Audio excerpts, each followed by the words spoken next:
eu convido, portanto, para tratar do tema patrimônio, Rodrigo Almeida de Souza, geógrafo pela Universidade do Estado do Rio de Janeiro, atuante aí na divulgação e desenvolvimento de projetos utilizando geotecnologias e arqueologia junto ao IPHAN, e à comunidade de arqueólogos brasileiros. Seja bem-vindo, Rodrigo. Boa noite a todos. Vou falar muito rápido, porque eu sei que é muita coisa para absorver num dia só.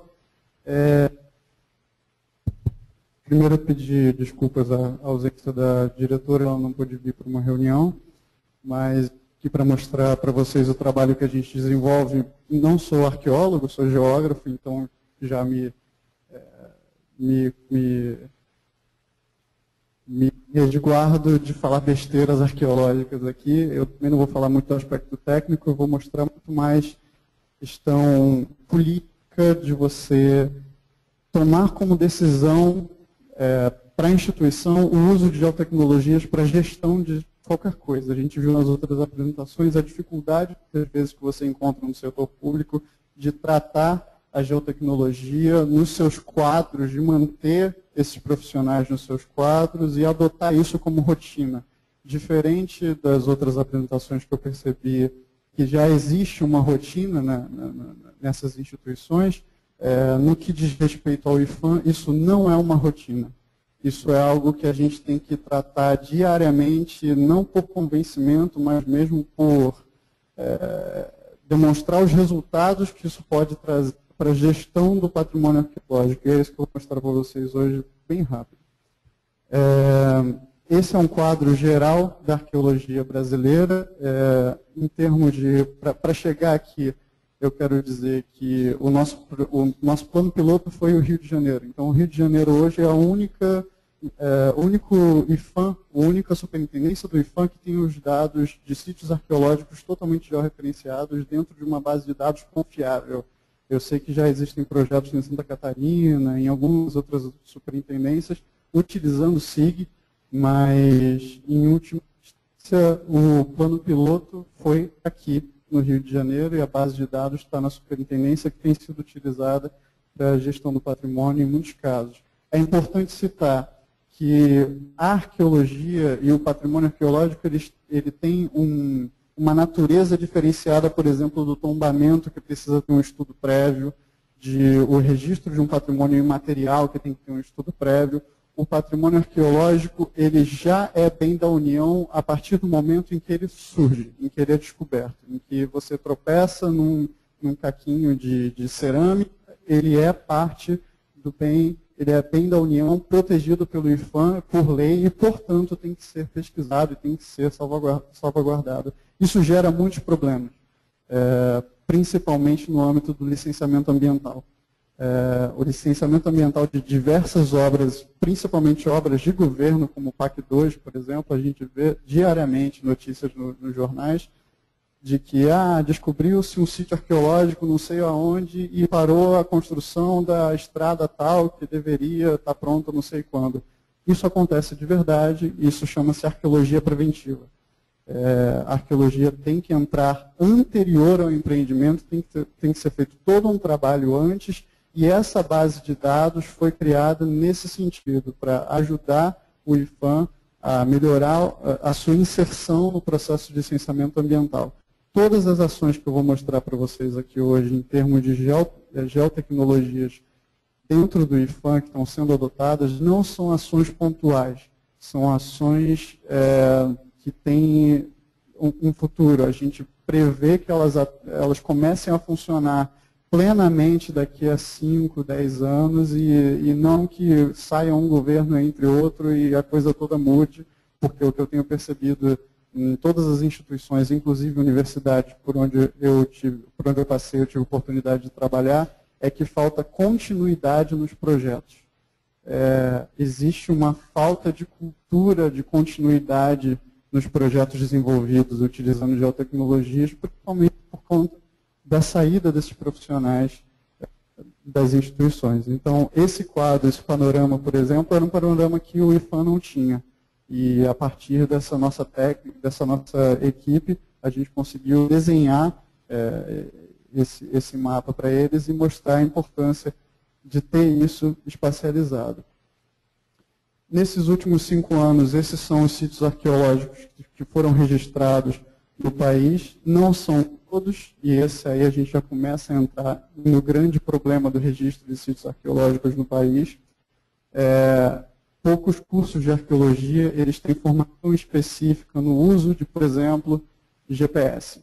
A gente sabe que a tecnologia se popularizou muito rápido, a entrada de tecnologia como o Google Earth, o rapaz vai lá, eu vi um sítio arqueológico, vou registrar, vou pegar a coordenada Google Earth e vou colocar na ficha de registro.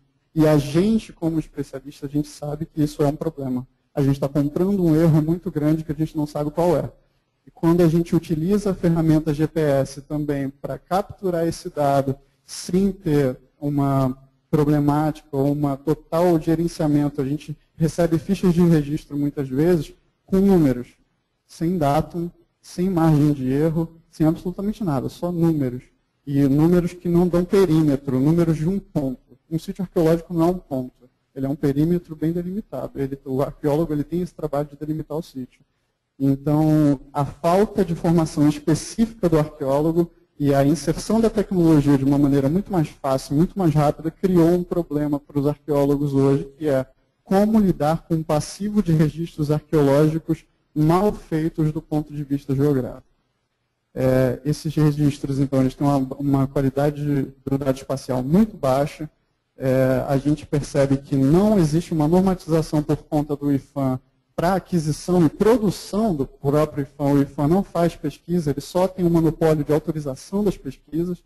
Então, ele autoriza o arqueólogo a realizar uma pesquisa e aceita as fichas de registro que vêm por conta dessas pesquisas. E uma série de dificuldades internas que a gente pode falar desde a falta de recurso até a problemática de não ter profissionais específicos na área, em cada superintendência. A gente sabe que a nossa equipe em Brasília é grande comparada às equipes de superintendência, que muitas vezes nem arqueólogo tem. Então, é complicado demais o contexto para falar em qualidade de dados geoespacial, mas sim, a presidência tomou como atitude incorporar as nossas soluções. A gente propôs, então, primeiramente, esse diagnóstico que foi feito utilizando como base o projeto piloto executado aqui no Rio. A gente está propondo uma normatização no padrão de recebimento de dados espaciais, quer dizer, você tem que enviar esse dado espacial da seguinte maneira, com a seguinte qualidade. Se ele não vier com a seguinte qualidade, a gente não vai mais aceitar esse dado, porque a gente vai estar criando novos problemas para o futuro. E a gente já sabe que, por exemplo, aqui no curso de arqueologia feito aqui, aliás, tem algum estudante de arqueologia aqui? Não? Tem um curso novo aqui de arqueologia que tem ênfase bastante interessante no uso de geotecnologia, sensoriamento remoto, GPS, SIG. Então, isso está entrando nos currículos, mas a gente só vai ver esse impacto nos registros daqui a 5, 10 anos. A gente criou também um manual de georreferenciamento de sítios arqueológicos, principalmente baseado no manual do INCA, que é muito bom. No suporte à gestão, então, do patrimônio arqueológico dentro do licenciamento ambiental, foi esse o mote que nos levou a desenvolver esse trabalho no IPHAN. Esse aqui são alguns exemplos que eu trago para vocês no âmbito do licenciamento ambiental de mapas que a gente recebe em projetos de licenciamento ambiental. O arqueólogo envia esse quadradinho aqui e chama ele de mapa. E a gente não consegue entender por essa imagem, necessariamente na escala que ela está, na qualidade que ela está, fazer o georreferenciamento disso e confiar esse quadradinho aqui como sendo a área de impacto do empreendimento é algo muito complicado do ponto de vista de gestão do patrimônio. Aliás, de gestão de qualquer coisa, né? Se você for considerar esse quadradinho, essa bolinha, nessa escala, dessa maneira, é muito difícil. Imagina você receber isso aqui, essa imagem, essas são as duas únicas imagens. Esse é um projeto, esse é outro projeto. São projetos grandes, isso aqui é a dragagem de um rio, isso aqui é uma PCH. São projetos grandes, de um impacto significativo, principalmente do ponto de vista arqueológico, eu li esses projetos, e você não consegue ter noção da dimensão espacial que esse projeto vai ter. E a gente percebe que isso é uma prática. E em todas as superintendências, eu estou falando só de projetos nacionais, ou seja, projetos que têm uma característica, que eles são analisados pelo Centro Nacional de Arqueologia, porque eles têm uma característica estratégica para o país, seja do ponto de vista energético, enfim. E mesmo assim, os projetos vêm com essa qualidade cartográfica, quer dizer, falta de qualidade cartográfica. Então, nesse sentido que a gente tem atuado dentro do licenciamento ambiental no IPHAN, principalmente por conta dele, mas não só por causa dele.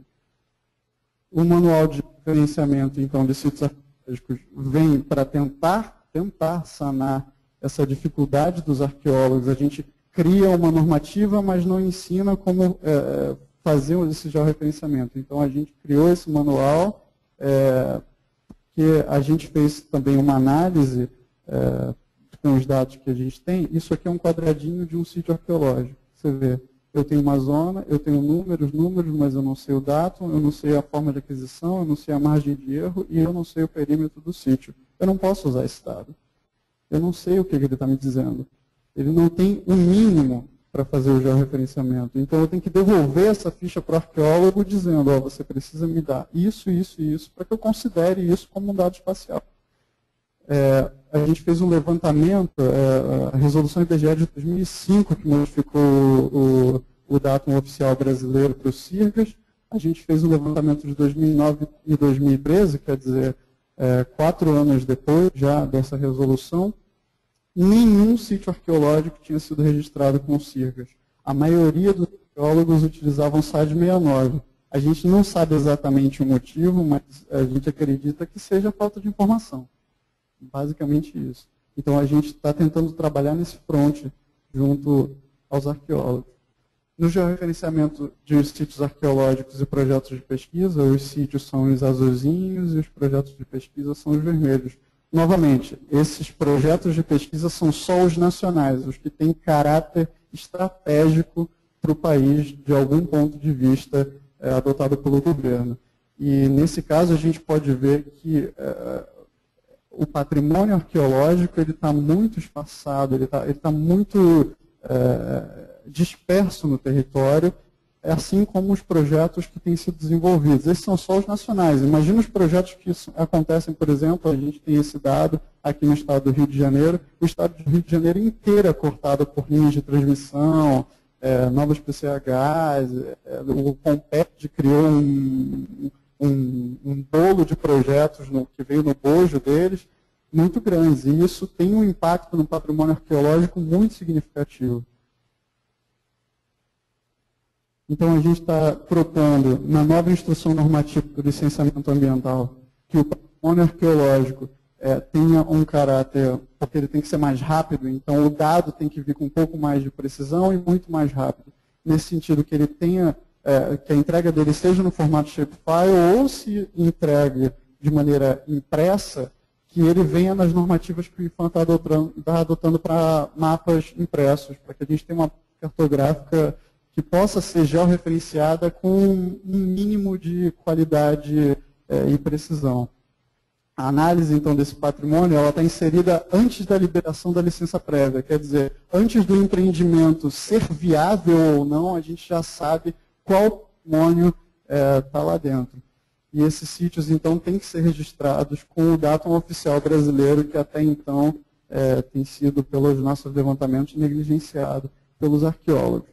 E aí vem a parte legal. Qual que é o futuro do gel na arqueologia? A gente vê que, em termos mundiais, as geotecnologias têm sido muito utilizadas no auxílio para o arqueólogo, de como ele vai planejar a sua pesquisa e de como ele vai executar a sua pesquisa.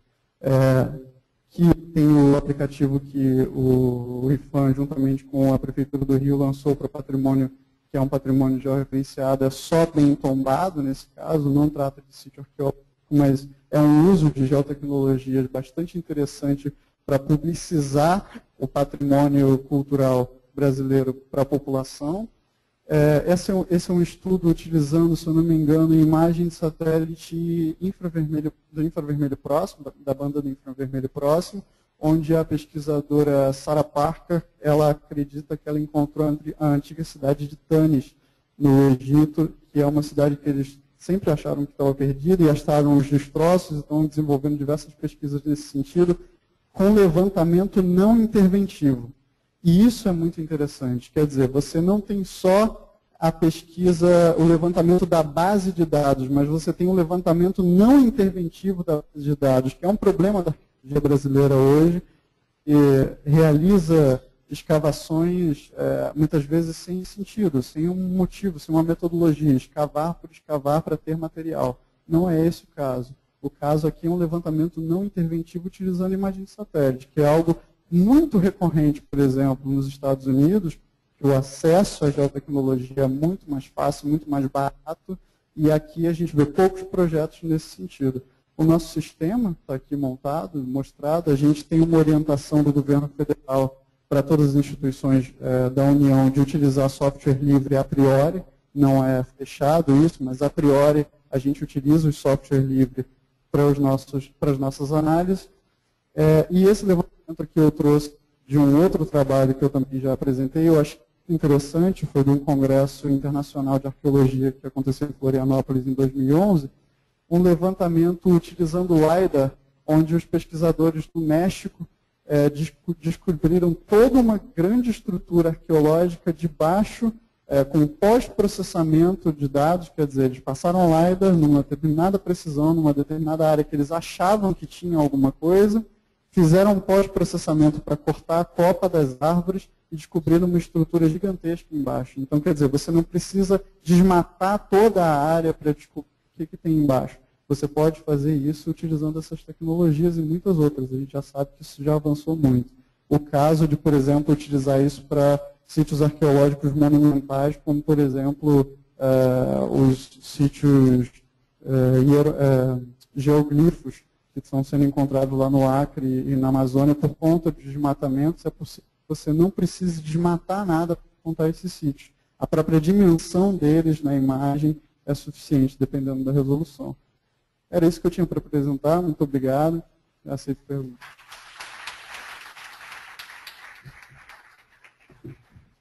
Obrigado, Rodrigo. Parabéns pela apresentação.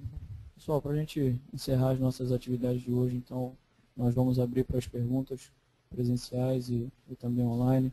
Podem ser direcionadas ao Rodrigo e a Cecília. Então, diria mais uma vez, quem for realizar algum tipo de pergunta, se identificar, falar qual é a instituição e tudo mais.